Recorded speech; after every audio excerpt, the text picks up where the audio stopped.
It's Brian Preston, the money guy. Understanding that debt sucks, but sometimes it's just unfortunately necessary. Yeah, I think that this is all right. I'm going to say this. This is going to. It's not. It shouldn't be controversial. Right. But this is the number one thing that we think that Dave Ramsey really gets right. Right. Sort of, because we think that it is possible. This is where we differ a little bit. It is possible to have a healthy relationship with debt and debt instruments. Well, I think debt is one of those things that we've talked about. We've used analogies, whether it's knives, we've talked about chainsaws, is that it is a very dangerous tool that's in your utility belt of financial success. And I've been confessional that my first house, I didn't put down 20%. Right. I put down 5%. I think a lot of us here in the office, and I think that shocks people. I've also done content where I said, look, I get it. When you're in your late 20s, early 30s, you got a few kids, you just bought a house, money's just not laying around, That's and right. all of a sudden the car breaks down, and you're like, how the heck? You don't want to go buy a hoopty that, yeah, it might be paid for $1,000 or $2,000, but do you want to put your family in this when you're not around? The answer is probably no. So there are going to be times where you might have to go buy a car and use debt. So we've tried to at least be very creative and come up with very smart ways that you can use debt responsibly so you don't get yourself in trouble. Absolutely. And that includes, I give you permission to use credit cards, but you're going to pay them off monthly. Yep. It's too much. I mean, it's predatory in the interest rates that they charge in those things, so you never want to be carrying interest. When you're talking about car loans, to keep you honest on these things, you're never buying luxury brands unless you can pay them like cash over the next 12 Exactly months. right.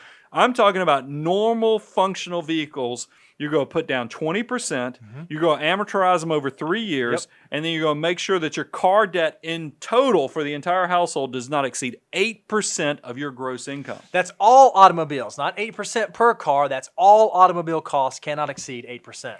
So we give you these rules over and over again, and then realize mortgage debt, so you don't get out over your skis and you buy too big of a house, never should exceed 25% of your total income. That's right. So if you'll just follow these rules, I think you will find out that you're in a great place. Now, I do throw out the caveat. I love paying down debt. Huge proponent of paying down debt. I don't want you to consider yourself financially independent unless you're completely debt-free. However, here's the asterisk. Here's the thing that I always put the footnote in. I was trying to put the asterisk there. That's why I was putting all the angles.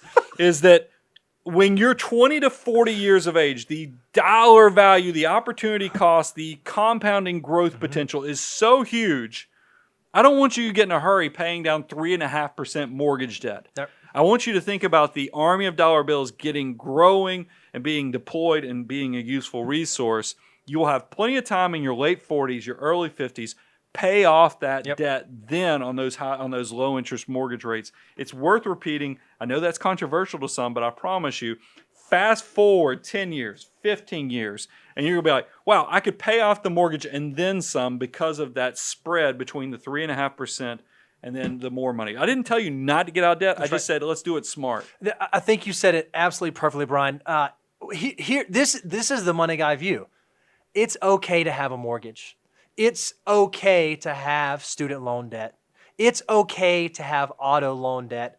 And it's okay to use credit cards. What it's not okay to do is allow those things to run rampant and go completely uncovered, unwatched, unlooked over, unrestrained. If you're someone who can't pay off your credit cards every month, by all means, don't do it. Absolutely 100% don't do it. If you go try to buy a house, but you don't keep the mortgage payment below 25%, you don't need to buy that house. If you can't pay off a luxury car inside of 12 months, you don't need to do that. But if you're someone who falls in the camp where you can do those things, it's okay. And sometimes it's even a necessary evil.